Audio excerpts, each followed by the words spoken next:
எல்லாருக்கும் ஹாய். இன்னைக்கு நம்ம 6th ஸ்டடி டிப்ஸ் பார்க்க போகிறோம்.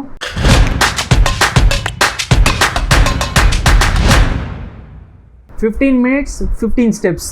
ஆக்சுவலாக என்னென்னு பார்த்தீங்கன்னா, நீங்கள் இன்றைக்கினா படிக்கும்போது ரொம்ப டயர்டாக இருக்குது, இல்லை படிக்கும்போது மண்டையிலே ஏறல அப்படின்ற மாதிரி ஃபீல் பண்ணிங்கன்னா, அதுக்கு மீனிங் என்னென்னா உங்கள் பிரெயினில் வந்து பிளட் சர்க்குலேஷன் வந்து கம்மியாக இருக்குது. போக வேண்டிய பிளட் வந்து நீங்கள் உட்காந்துட்டே இருக்கிறதுனால அந்த பிளட் வந்து பிரெயினுக்கு போகலை அப்படின்றது தான் மீனிங்கு.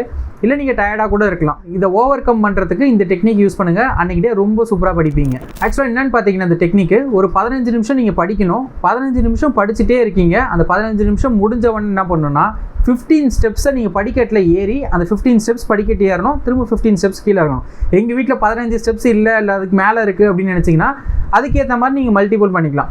எங்கள் வீட்டில் 5 படிக்கட்டு தான் இருக்குன்னா அது எத்தனை வாட்டி ஏறி இருக்கணும்? 3 வாட்டி ஏறி இருக்கணும் அப்படின்ற மாதிரி ஒரு எக்ஸாம்பிள் சொல்கிறேன். 15 மினிட்ஸ் நீங்கள் படிச்சிங்கன்னா 15 ஸ்டெப்ஸ் நீங்கள் ஏறி இறங்கணும். நிறைய வாட்டி ஏறி இறங்கி டயர்டாக தேவையில்ல. ஒரே ஒரு வாட்டி நீங்கள் ஏறி 15 ஸ்டெப்ஸ் நீங்கள் ஏறி 15 ஸ்டெப்ஸ் நீங்கள் கீழே இறங்கி வந்து நீங்கள் படிக்க திரும்ப ஸ்டார்ட் பண்ணலாம். அடுத்த 15 மினிட்ஸ் திரும்ப முடிஞ்ச உடனே திரும்ப அதே மாதிரி 15 படிக்கட்டு ஏறி திரும்ப அது 15 படிக்கட்டு கீழே இறங்கி வந்து நீங்கள் படிக்கலாம். இப்படி படிச்சிங்கன்னா உங்கள் பிளட் சர்க்குலேஷன் செம்ம ஸ்பீடில் போகும்.